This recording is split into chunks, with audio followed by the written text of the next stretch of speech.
La chronique de l'écho, comme chaque jeudi sur TV Fil 78 dans le 7-8. Oui, Wilfried. Alors, cette chronique économie sera en deux parties. Tout d'abord, le mois de l'économie sociale et solidaire, on le disait. Et puis, on parlera emploi et handicap à l'occasion d'un forum organisé à l'université de Versailles-Saint-Quentin. C'était ce jeudi. Guy Malandin, maire de Trappes, à vos côtés, Florent Dupuis de l'association YGREN, qui œuvre pour l'éducation au développement durable. Pour commencer cette séquence, je vous propose de débuter par un micro-trottoir. Nous avons demandé aux Saint-Quentinois ce qu'était l'économie sociale et solidaire. On regarde leurs réponses. Ce serait une économie qui penserait avant tout à toute la société. Ce serait ce qu'on peut dire une politique socialiste, je pense. Solidaire, c'est les riches qui payent pour les pauvres et ainsi de suite. L'économie sociale, ça peut commencer par le logement à des prix raisonnables. Ça peut commencer par des aides pour les crèches, par exemple. Peut-être revoir ou modifier les allocations familiales. Il faut partager. Les plus riches partagent avec les moins riches. Je pense que c'est ça pour moi. L'économie sociale, c'est le partage. Ce qui se passe dans le monde entier, là, c'est qu'il n'y a pas de partage. Donc, il y a des gens qui sont en bas et puis qui se relèveront jamais. Solidaire, pourquoi ? Essayer de mettre en commun toutes les richesses pour pouvoir en faire profiter à tout le monde. Après, je suis pas un spécialiste en économie, mais qu'est-ce qu'on pourrait dire d'autre ? Voilà, je pense que c'est ça avant tout qui est important, c'est le côté social. Florent Dupuis, est-ce que toutes ces définitions vous surprennent ? Est-ce que certaines sont exactes ? Je suis plutôt agréablement surpris par les définitions. Déjà, je suis surpris que vous n'ayez pas eu de personne qui vous ait dit qu'il ne voyait pas du tout ce que c'était, parce que j'en croise régulièrement. Après, elles sont pour la plupart exactes, mais un petit peu restrictives, parce que l'économie sociale et solidaire, ça va au-delà de l'action sociale. On peut pratiquer un grand nombre d'activités en étant dans l'économie sociale et solidaire. Une coopérative d'artistes, une association de sport font partie de l'économie sociale et solidaire. Donc, pour rappeler un peu les choses, ce sont des entreprises au sens large, responsables, qui ont en fait une autre vision de l'économie. Comme vous le disiez, on trouve des coopératives, des mutuelles, des associations comme la vôtre, des structures donc, de l'insertion par l'activité économique, des fondations, et elles sont présentes dans tous les secteurs d'activité. On trouve des assurances, des banques, dans la culture, le sport, vous le disiez, même le commerce équitable. On en connaît beaucoup en fait sans le savoir, Artisans du Monde, Emmaüs, même le Crédit Coopératif ou encore la Massif.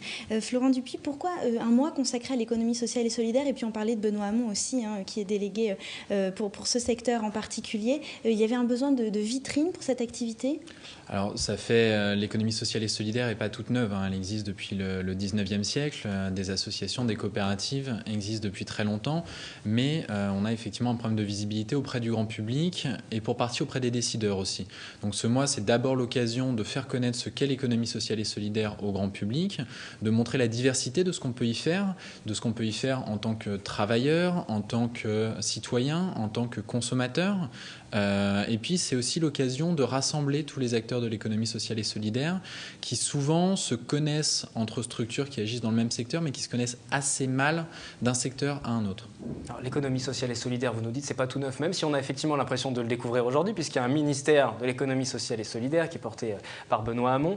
Quelques chiffres peut-être, Alice, pour voir ce que ça représente, cette économie sociale et solidaire. Exactement, parce que c'est vrai que c'est assez conséquent. On va le voir à l'écran, l'économie sociale et solidaire en France, c'est 9,5% des entreprises, soit 220 000 établissements, et puis plus de 10,3% des salariés en France, soit plus de 2 millions de salariés. On trouve 65% de femmes, une proportion qui détonne un petit peu avec le secteur privé ou public hors économie sociale et solidaire, et puis une proportion élevée aussi de seniors, 27% contre 21% dans le reste de l'économie privée. Guy Malandin, vous êtes maire d'une ville d'environ 30 000 habitants. Comment est-ce que ce type d'économie s'inscrit dans la vie de la cité ? Dans un choix politique d'abord.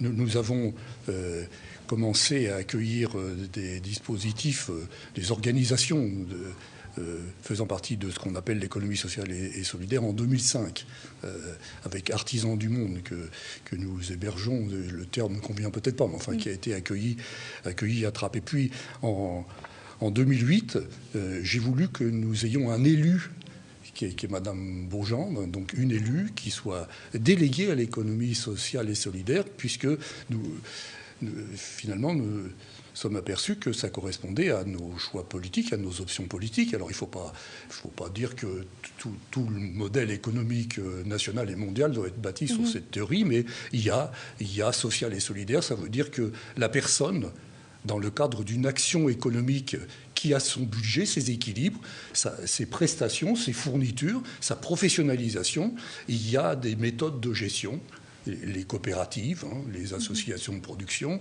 etc., qui sont des méthodes qui changent de la méthode capitaliste classique, qui a sa place, mais qui ne peut pas avoir toute sa place. La preuve, le nombre que vous venez de citer. Alors, nous avons une collection, je puis dire, enfin une part importante d'entreprises qui sont insérées dans la vie de la ville.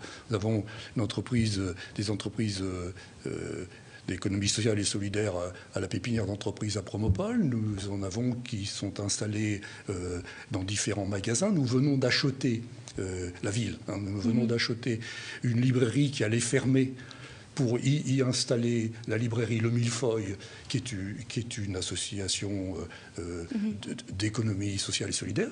Ils fabriquent, ils réparent, ils vendent. Je veux dire, il y a un équilibre économique. Et puis, dernier cadeau de la ville, il a fallu beaucoup travailler pour y parvenir, et donc tous mes collègues et moi-même nous y sommes donnés. C'est l'accueil de la première implantation de la fédération en vie en Île-de-France, qui est ouverte maintenant, qui se fait à Trappes, et qui insère et qui intègre des personnes qui étaient soit de vrais professionnels, et soit qui étaient en attente d'emploi, et qu'on va inaugurer le jeudi prochain, en présence de Benoît Hamon, d'ailleurs. Excusez-moi.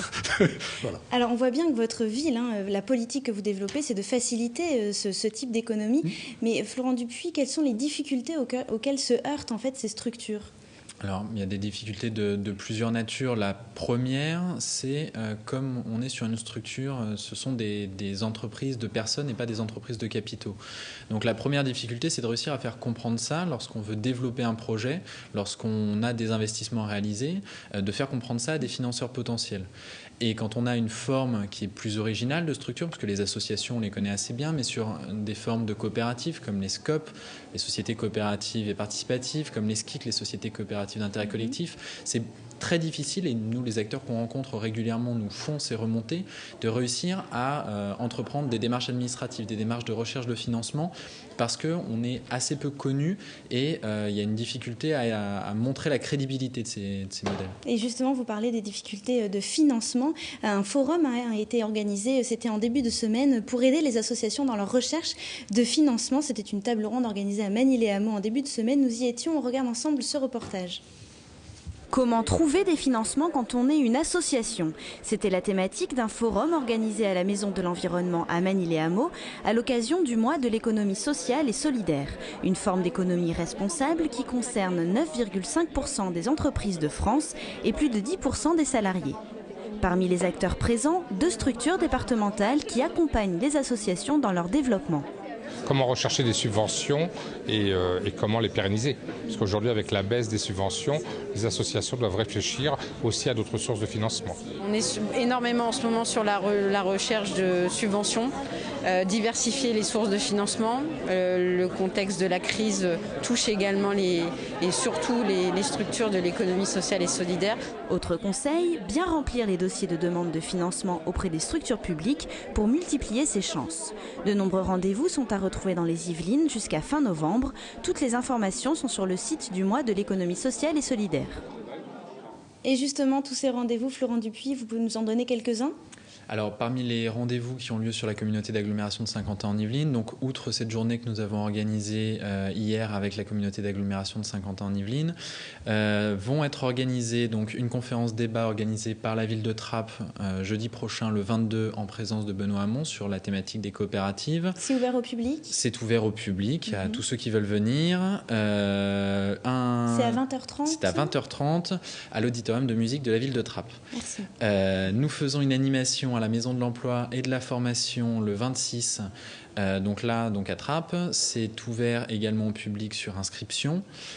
est organisé à la faculté de Saint-Quentin-en-Yvelines, un village avec de nombreuses structures de l'économie sociale et solidaire. Le but est de les faire découvrir aux étudiants, suivi d'une conférence débat avec le mouvement pour l'économie solidaire. C'est quel jour? C'est le 28 et on termine par une intervention de Benoît Hamon qui nous a fait l'honneur de venir une deuxième fois sur le territoire de Saint-Quentin-en-Yvelines. Il sera très présent du côté de Saint-Quentin-en-Yvelines. Voilà. Sur les prochaines semaines. Et dernier événement, c'est à la Maison de l'Environnement, des Sciences et du Développement durable, le 30 novembre à 20h30, une action de théâtre-forum intitulée La bataille d'Alésia sur les coopératives. Un mois chargé, et je rajoute à tout cet agenda un autre rendez-vous. Donc ce week-end, Artisans du Monde organise une expo-vente à Versailles au centre 8.